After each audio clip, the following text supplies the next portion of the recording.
Hello guys, कैसे हैं आप सभी लोग। आप सभी का स्वागत है फिर से हमारे चैनल नॉलेज बाय जी पर। मैं हूं आपका दोस्त अमित कुमार, लेकर आया हूं आपके लिए एक और new informative video criminal law से रिलेटेड। आज हम इस वीडियो में बेल के कंसेप्ट को डिटेल में डिस्कस करेंगे। बेल को हम हिंदी में कहते हैं जमानत। बेल के जो प्रोविज़न हैं सीआरपीसी के सेक्शन 436 से 439 के अंतर्गत डिफाइन किए गए हैं। वहाँ पर हर एक सेक्शन की अपनी एक इम्पोर्टेंस है। अगर आपको बेल के कंसेप्ट को डिटेल में डिस्कस करना है तो आपको इन सभी सेक्शन को एक एक करके एंड तक समझना होगा। मैं अपनी इस वीडियो में आपको इन सभी सेक्शंस के माध्यम से बेल के कंसेप्ट को समझाऊंगा। जिन्होंने भी अभी तक अपनी नोटबुक नहीं ली है, नोटबुक ले लीजिए, पेन ले लीजिए। जो जो इम्पोर्टेंट सेक्शंस हैं, जो जो इम्पोर्टेंट पॉइंट है, आप उन सभी को रिटर्न डाउन करते चलिए। वीडियो स्टार्ट करने से पहले सबसे पहले हम समझ लेते हैं बेल का क्या मतलब होता है। बेल यानी कि किसी भी पर्सन की कस्टडी, और वो कस्टडी जुडिशियल कस्टडी भी हो सकती है और पुलिस कस्टडी भी हो सकती है। यानी कि किसी भी पर्सन को जुडिशियल कस्टडी से रिलीज करना, उसे हम सिंपल शब्दों में बेल कहेंगे। किसी भी पर्सन का जो बेलेबल ऑफेंस के लिए गिल्टी है या एक्यूज्ड है, उसके पास राइट होता है बेल का। या तो उसे बेल दी जाएगी पुलिस स्टेशन में, अगर वहां पर उसकी बेल नहीं होती तो वो कोर्ट के समक्ष जब प्रेजेंट होगा तो वहां पर उसे कोर्ट के द्वारा बेल दी जाती है। तो सिंपल शब्दों में आपको समझ में आ गया होगा कि बेल का क्या मतलब होता है। अब हम डिस्कस करेंगे कुछ इंपॉर्टेंट डेफिनेशंस को। सेक्शन 2 का सब सेक्शन ए बात करता है बेलेबल ऑफेंस किसे कहते हैं, जिसे हम हिंदी में जमानती अपराध कहते हैं। बेलेबल ऑफेंस वह ऑफेंस होते हैं जो शो हो रहे हैं सीआरपीसी के फर्स्ट शेड्यूल में बेलेबल, यानी कि जो फर्स्ट शेड्यूल में जमानती अपराध है उसे हम जो जमानती है उसे हम जमानती अपराध कहते हैं। इसके अलावा सेक्शन 2A में बताया गया है जो भी किसी अदर लॉ के अनुसार जमानती है उसे हम जमानती अपराध कहते हैं, बेलेबल है उन्हें हम बेलेबल ऑफेंस कहते हैं। इसके अलावा जितने भी अदर ऑफेंस हैं उन्हें हम नॉन बेलेबल ऑफेंस कहते हैं, जो लॉ के अनुसार नॉन बेलेबल है। जो बेलेबल ऑफेंस होते हैं वो कम सीरियस नेचर के होते हैं, लेकिन नॉन बेलेबल जो ऑफेंस है वो सीरियस नेचर के होते हैं। अब हम डिस्कस करेंगे कि बेल से रिलेटेड हमें किन किन सेक्शंस को डिटेल में डिस्कस करना होगा, कौन कौन सी सेक्शंस हैं बेल से रिलेटेड। तो सेक्शन 436, 436 ए, 437, 437 ए, 438 और 439, यह सभी सेक्शंस बेल से रिलेटेड है। इन सभी का अपना इम्पोर्टेंस है, इन सभी को हमें डिटेल में डिस्कस करना होगा। अब देख लेते हैं कौन कौन सी सेक्शन किस बारे में बात कर रही है। सेक्शन 436 में कहा गया है कि हम किन केसेस में बेल ले सकते हैं। 436 ए में बात की गई है मैक्सिमम पीरियड क्या है किसी भी अंडर ट्रायल प्रिजनर को डिटेन करने का। यानी कि अगर कोई अपराधी है, उसे अरेस्ट किया गया है पुलिस ऑफिसर के द्वारा, तो हम उसे कब तक रख सकते हैं। क्या हम उसे लाइफ टाइम रख सकते हैं, 10 साल के लिए, 5 साल के लिए। तो सेक्शन 436 इसके बारे में डिस्कस करती है। अब हम बात करें 437 की, जो बताता है कि कब हम नॉन बेलेबल ऑफेंस में बेल ले सकते हैं। यानी कि हमने सीरियस नेचर का ऑफेंस किया है जो कि बेलेबल नहीं है, तो वहां पर हम कैसे बेल ले सकते हैं। सेक्शन 437 इसके बारे में डिस्कस करता है। अब हम बात करें सेक्शन 437 ए की, जहां पर यह बताया गया है कि जिसको बेल दी जाती है, जिस एक्यूज पर्सन को बेल दी जाती है, रिक्वायर्ड होती है, तो वहां पर बेल दी जाएगी, लेकिन उसे अपीयर होना होगा जो नेक्स्ट अपीलेंट कोर्ट है उसके समक्ष।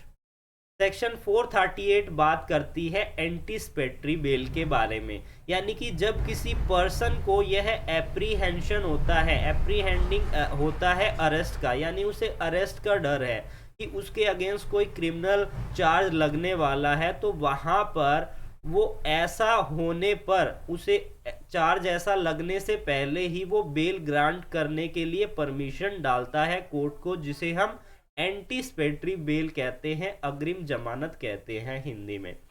सेक्शन 439 बात करता है हाई कोर्ट और कोर्ट ऑफ सेशन की स्पेशल पावर के बारे में, कि वहाँ पर हाई कोर्ट और कोर्ट ऑफ सेशन हमें बेल ग्रांट कर सकता है। अगर इन सभी प्रोविज़न के अंदर हमें बेल नहीं दी जाती, तो सेक्शन 439 के अनुसार हम हाई कोर्ट और कोर्ट के समक्ष बेल ले सकते हैं, जो कि फाइनल बेल होगी। उसके बाद आपके पास कोई रेमेडी अवेलेबल नहीं है।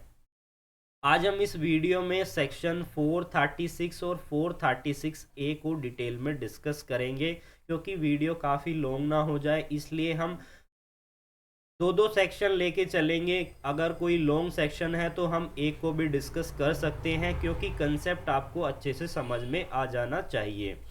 तो डिस्कस करते हैं सेक्शन 436 को। 436 बात करता है कि हम किन केसेस में बेल ले सकते हैं। 436 के सबसेक्शन 1 में बताया गया है, जब कभी भी कोई पर्सन अदर देन यानी कि इसके अलावा जो पर्सन एक्यूज्ड है नॉन बेलेबल ऑफेंस का, तो यहाँ पर बात की गई है बेलेबल ऑफेंस के बारे में, यानी कि जो पर्सन एक्यूज्ड है किसी बेलेबल ऑफेंस का, उसे अरेस्ट किया गया है, डिटेन किया गया है बिना किसी वारंट के किसी ऐसे ऑफिसर के द्वारा जो पुलिस स्टेशन के चार्ज में है, या उसे लाया गया है कोर्ट के समक्ष बेल लेने के लिए, तो वहाँ पर कोर्ट क्या करेगी, उसे बेल देगी। ऐसे पर्सन को रिलीज किया जाएगा बेल पर। यहाँ पर वर्ड यूज हुआ है शेल का मतलब है कोर्ट के लिए ये मैंडेटरी है। कोर्ट का यहाँ पर डिस्क्रिएशन नहीं है। अगर कोई पर्सन जो कि बेलेबल ऑफेंस में एक्यूज्ड है, बिना वारंट के उसे अरेस्ट किया गया है और वो कोर्ट के समक्ष जाता है बेल लेने के लिए, तो वहाँ पर कोर्ट उसे बेल ग्रांट करेगी।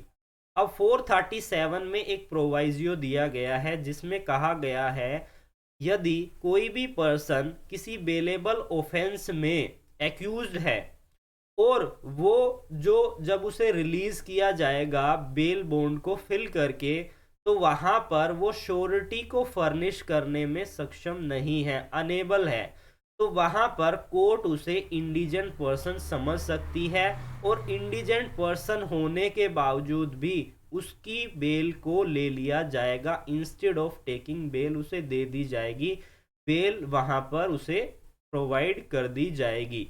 बिना जो बेल के अंदर जो अमाउंट होता है, जब कभी भी कोई एक्यूज किसी ऑफेंस में कन्विक्टेड होता है, एक्यूज्ड होता है, तो वहाँ पर अगर उसे बेल पर रिलीज़ किया जाता है तो वहाँ पर एक बेल बॉन्ड भरवाया जाता है, जिसमें एक अमाउंट डिस्कस किया जाता है लॉ के अनुसार, उस ऑफेंस के अनुसार। यदि कोई भी पर्सन रिलीज होता है तो उसे वो पे करना होता है, या लेकिन इस प्रोवाइजो में बताया गया है कि यदि कोर्ट को लगता है वो इंडिजेंट पर्सन है तो बेल तभी भी एग्जीक्यूट किया जाएगा, लेकिन जो बेल के अंदर अमाउंट है वो पर्सन पे नहीं करेगा।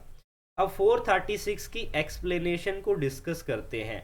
436 में बताया गया है, अगर किसी पर्सन का अरेस्ट किया गया है और अरेस्ट की डेट से बेलेबल ऑफेंस में, और अरेस्ट की डेट से एक हफ्ते में उसने अपनी बेल नहीं ली, वो बेल लेने में असक्षम है, तो यह कोर्ट के अनुसार, कोर्ट की नज़र में यह एक पर्याप्त ग्राउंड होगा।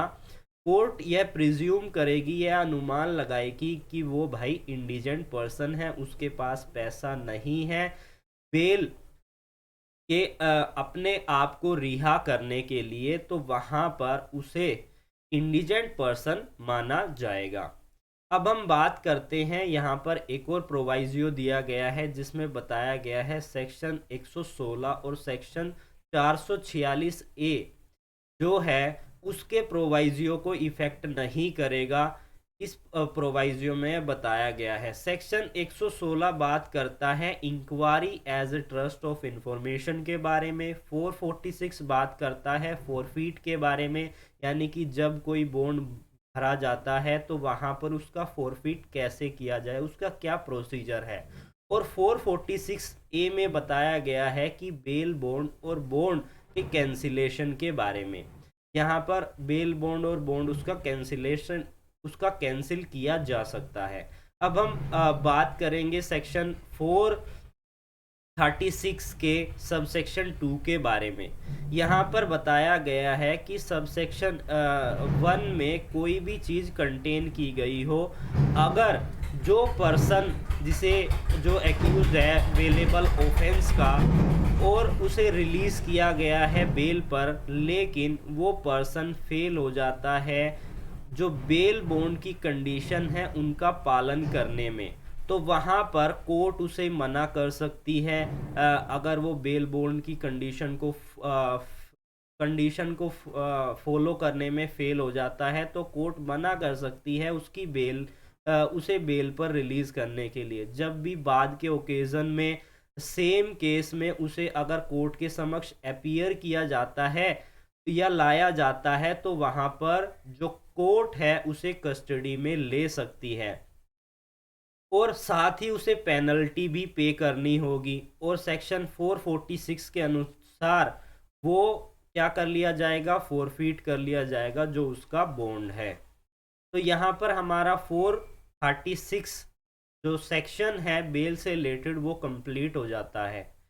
अब हम बात करते हैं 436। यहाँ पर ये थोड़ा सा मिस्टेक हो गई है, ये 436 ए है, ठीक है।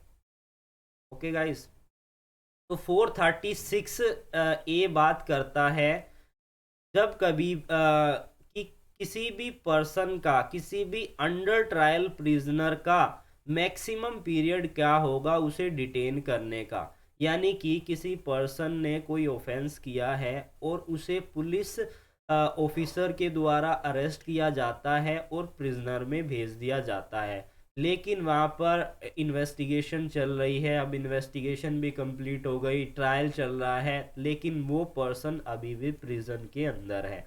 तो कब कितना टाइम जो है वो पर्सन प्रिजन के अंदर रहेगा, क्या उसे लाइफ टाइम रहना पड़ेगा या उसे 10 साल रहना पड़ेगा, तो सेक्शन 436 ए इसी बारे में डिस्कस करता है।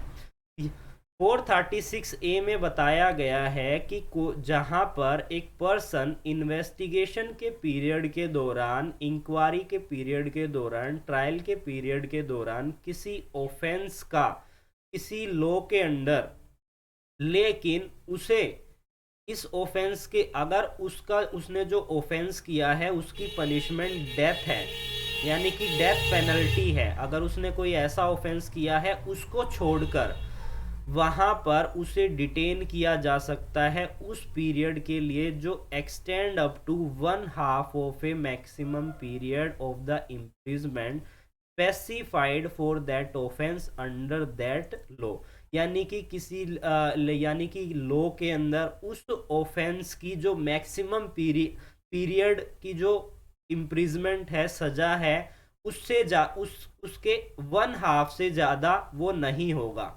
लेकिन यहाँ पर हमें एक बात को डिस्कस करना है कि जब कभी भी हम किसी ऑफेंस की पनिशमेंट या इम्प्रिजमेंट देते हैं तो वहाँ पर लिखा होता है कि इसकी पनिशमेंट 5 साल है, लेकिन इसे एक्सटेंड किया जा सकता है 10 साल के लिए। तो यहाँ पर काउंट किया जाएगा 10 साल को, ना कि 5 साल को। यहाँ पर मेंशन किया गया है एक्सटेंडिंग अप टू, तो यानी 10 साल का 1/2 इज इक्वल टू 5, यानी कि 5 साल के लिए उसे मैक्सिमम रखा जा सकता है। उसके बाद उसे रिलीज कर दिया जाएगा कोर्ट के द्वारा उसके पर्सनल बॉन्ड पर विद और विदाउट श्योरिटी। तो यहाँ पर ये आपको समझ में आ गया होगा 436 के फर्स्ट पॉइंट के बारे में। अब 436 ए के प्रोवाइजियो में बताया गया है, यहाँ पर इस प्रोवाइजियो में एक रेस्ट्रिक्शन लगा दी गई है कि जब कभी भी किसी पर्सन को उसने जो ये यहाँ पर जो ऑफेंस किया था उसको डिटेन कर लिया गया था 1/2 टाइम के लिए, जो इम्प्रिजमेंट है मैक्सिमम। लेकिन यहाँ पर रिस्ट्रिक्शन लगा दी गई।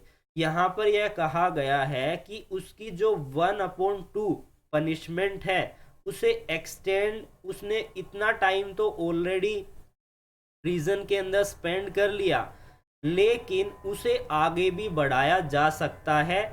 कब? अगर प्रोसिक्यूशन के पास कोई ऐसा एविडेंस है या कोई ऐसा सबूत है जिसके कारण वो अपने बात को रखेगा और उसकी इसको बढ़ा सकता है, यानी कि जो इम्प्रिजमेंट है। इसलिए इस प्रोवाइजियो में बताया गया है कि प्रोसिक्यूशन यानी सरकारी जो वकील है उसको भी सुना जाएगा, क्योंकि किसी भी केस में दो पार्टी होती है, एक जो होती है प्रोसिक्यूशन और एक डिफेंस होती है। तो यहाँ पर डिफेंस ने अगर बेल मांगी है तो यहाँ पर प्रोसिक्यूशन को भी तो सुना जाए, क्योंकि जस्टिस तभी मानी जाएगी जब दोनों पार्टीज के पक्ष को रखा जाएगा। तो यहाँ पर उसे रिलीज भी किया जा सकता है और उसका जो पीरियड है, यानी कि उसने 5 साल स्पेंड कर दिए, मैक्सिमम पीरियड एक्सटेंड अप थी 10 साल, यहाँ पर 5 साल से भी उसे बढ़ाया जा सकता है। लेकिन वो तभी होगा जब प्रोसिक्यूशन का जो पब्लिक प्रोसिक्यूशन है, यानी कि जो सरकारी वकील है, उसे सुनने के बाद। अब हम बात करते हैं 436A के नेक्स्ट प्रोवाइजियो की। यहाँ पर यह बताया गया है कि कोई भी ऐसा person shall in any case be detain during the period of the investigation, trial और इंक्वायरी ट्रायल और इन्वेस्टिगेशन के पीरियड के दौरान जिस किसी भी पर्सन को डिटेन किया गया था उसे डिटेन नहीं किया जाएगा more than the maximum period of imprisonment provided for the sage offence under the law. यानी कि यहाँ पर ये बताया गया है किसी एक ऑफेंस की पनिशमेंट जो थी 5 साल थी, लेकिन एक्सटेंड अप टू उसकी पनिशमेंट 10 साल है। उसकी पनिशमेंट कितनी है? 10 साल है।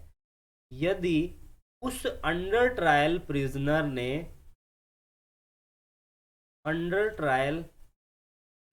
ने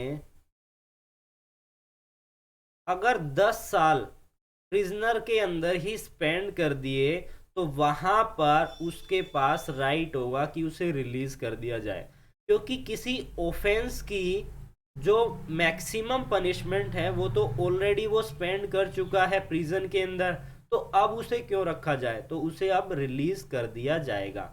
तो यही प्रोवाइजियो इसी बारे में डिस्कस करता है। तो आपको समझ में आ गया होगा इस प्रोवाइजियो के बारे में।